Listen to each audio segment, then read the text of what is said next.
Good morning. My name is Daria Loy-Goto. I'm the Complaints and Enforcement Officer with the Regulated Industries Complaints Office. We're a division of the Department of Commerce and Consumer Affairs. And what the Regulated Industries Complaints Office, or RICO, does is we enforce the licensing laws and rules for about 48 different industries now. So that's contracting, real estate, mixed martial arts, massage therapy.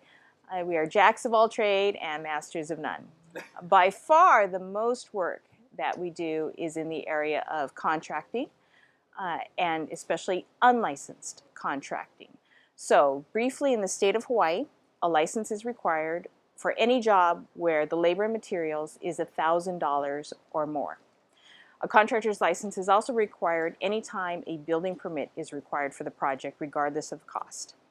Now, a contractor's license is different from an electrician's license and a plumber's license. So depending on the project that you're going to do, you may need a licensed contractor, and you may also need a licensed electrician and a licensed plumber as well. But today we're going to talk about owner-builder permits. And what an owner-builder permit is it is a type of building permit that you can apply to the County of Kauai in order to get.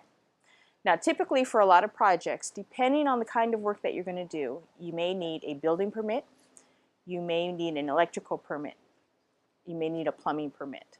And those questions you should address to the county and ask, what kind of a permit do I need for my project?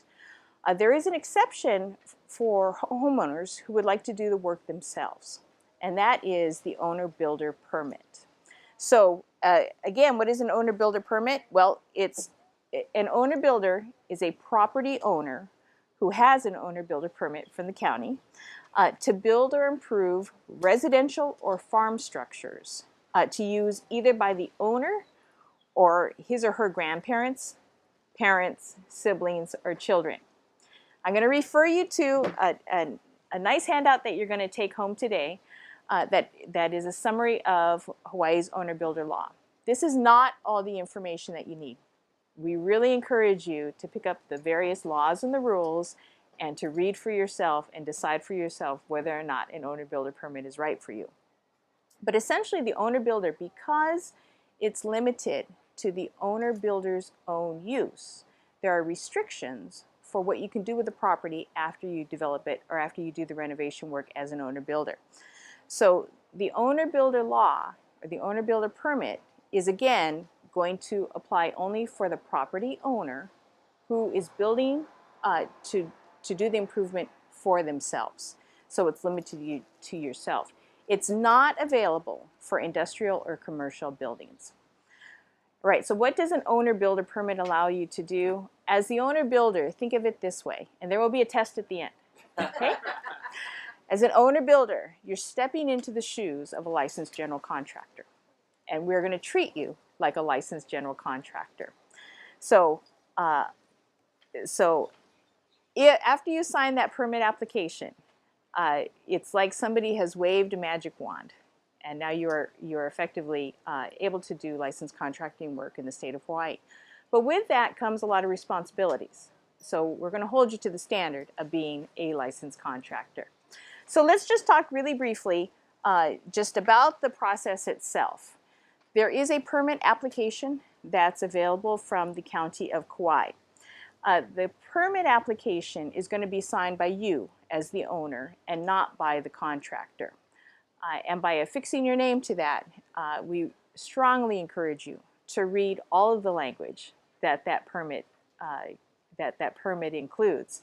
Because in the state of Hawaii, a contract or a permit application is deemed to have been read by you if you affix your signature on it. So very, very important that you read and understand all the documents that are related to it. All right, so why do a lot of people get an owner-builder permit? I'll give you some background about what our office does. We take in complaints, and I can tell you that there are a lot of complaints that we take in. Every once in a while, I fill in for our intake unit that has the phone bank, and we answer all kinds of phone calls. Aliens have renovated my bathroom and the toilet's not working right.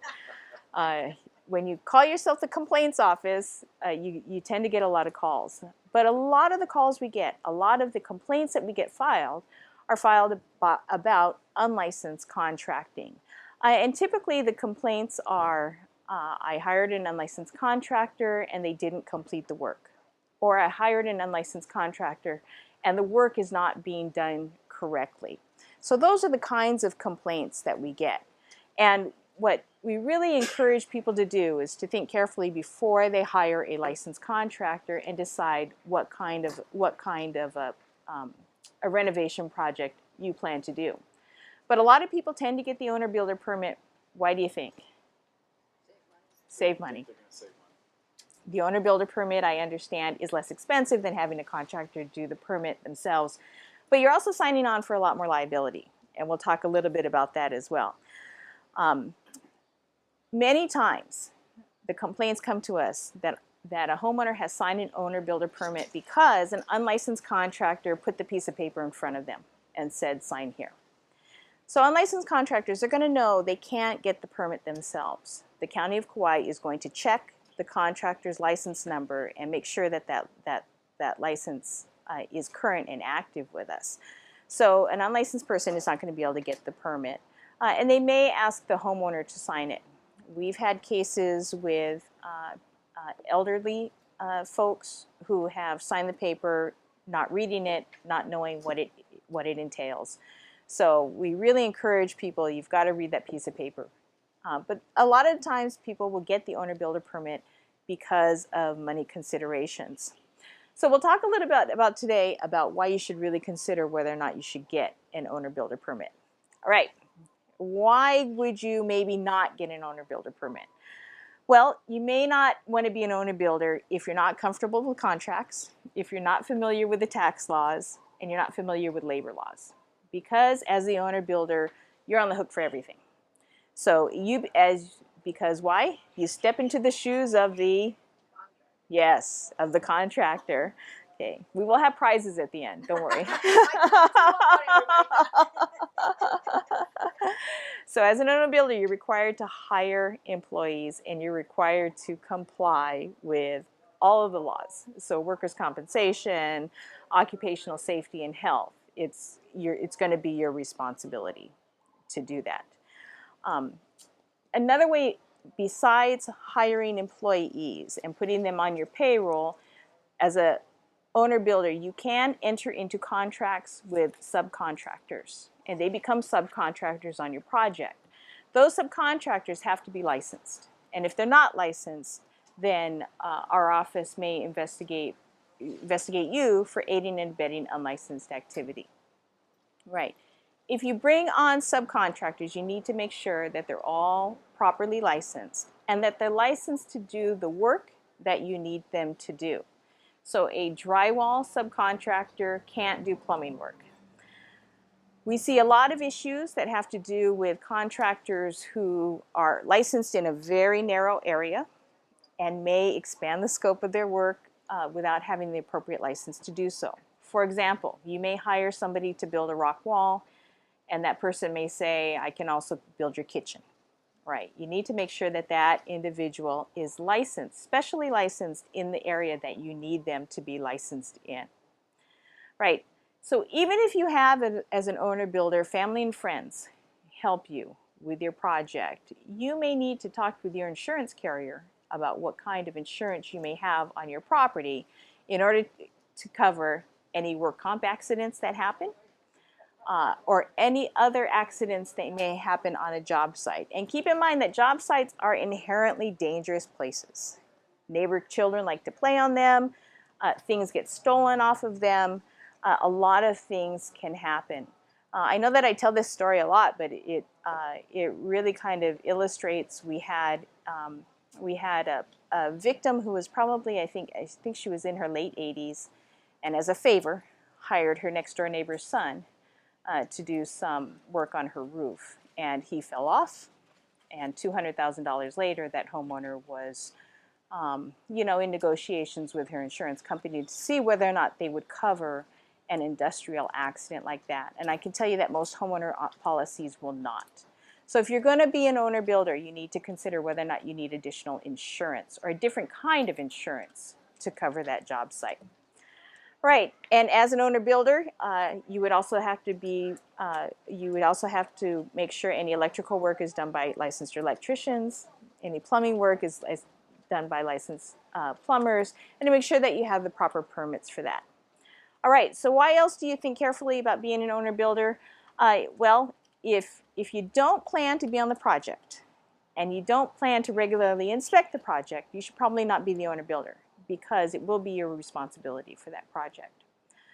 The workmanship is going to be your responsibility because you're stepping into the shoes of the general contractor, right? All right. You should also think very carefully about whether or not you want to become an owner builder if you're not familiar with the building code requirements, because again, as the would-be general contractor, you're going to be responsible for all of those things as well. Right, all of this information is in the handout that you'll take home today.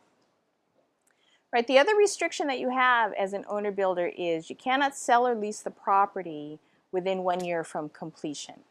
And for licensed realtors, that means you cannot list the property either.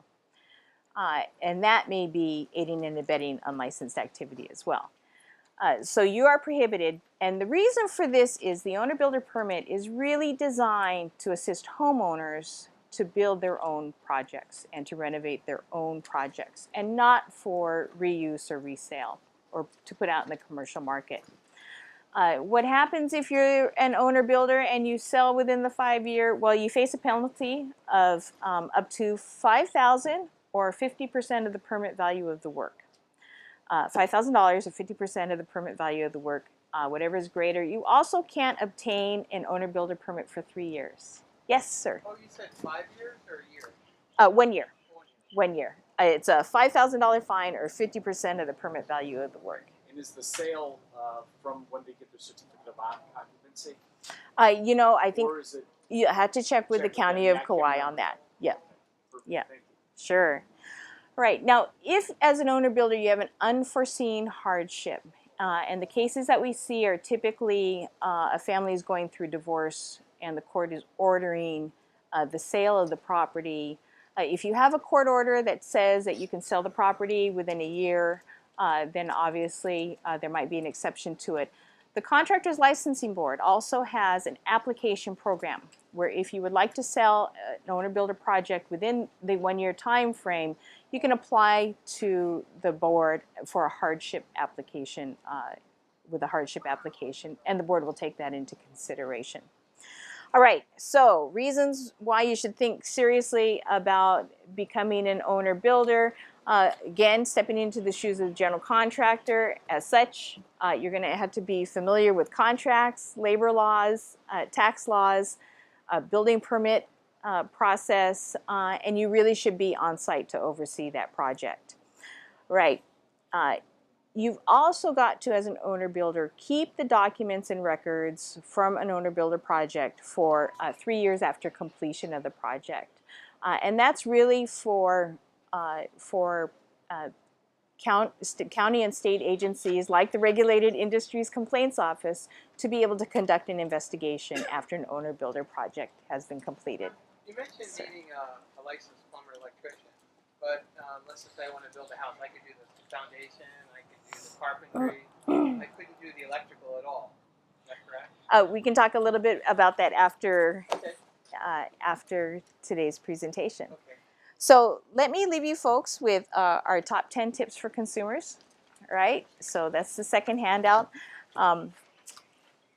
This is good information for anybody who is interested in renovating using a licensed contractor or an owner builder. Okay. Oh, thank you. Okay, number one, hire a licensed contractor. We recommend hiring a licensed contractor. If you have questions about what kind of a contractor you may need, you can call the Contractors Licensing Board and they will help talk to you about what kind of a contractor you might need for the job. Number two, know how much you can spend. Fix your budget in advance and make sure that you keep some in reserve for unforeseen consequences. When all of the machinery, pulls off of your newly landscaped yard and you need to replant the grass again, you want to save some in reserve for contingencies. It's especially important in Hawaii because a lot of the homes that we have are old. When you take the drywall down, who knows what you're going to find inside of that bathroom wall. So you want to make sure that you budget very carefully and keep some in reserve. Okay, number 3, shop around. You want to get 3 bids or estimates. Make sure the bids are based on the same work and the same materials. And if the bids vary greatly, you want to ask why. Right, a lot of times bids get done based on not the full scope of work or on different materials. Double wall construction will cost more than single wall construction. Corian is going to cost more than laminate. So you want to make sure when you get the bids that it's based on exactly the materials you want and it includes the full scope of work that you want. Even small things, like who's going to haul away the debris after the project is done. So you want to make sure that you really get into the details about what you want that project contract to include. Number 4, we recommend asking for references. You can call trade organizations, talk to other licensees, talk to friends and neighbors who have had work done, and see what their recommendations might be. We also suggest that you try asking for a list of clients, and if you're interested, drive by and see other projects that the contractor that you're considering may have completed. Number 5, insist on a written contract. Always, always, always get the contract in writing. Actually, licensed contractors in Hawaii are required to give you a contract in writing, and that contract has to include the contractor's license number, the start and stop date for the project, the work to be performed, and the materials that are going to get used. You want to make sure you get any promises, guarantees, warranties. You want all of that in writing. Right, number 6, you want to make sure your project is in compliance with city and county codes. And why is that? Because if there's a problem with the property, who do you think the city is going to come talk to?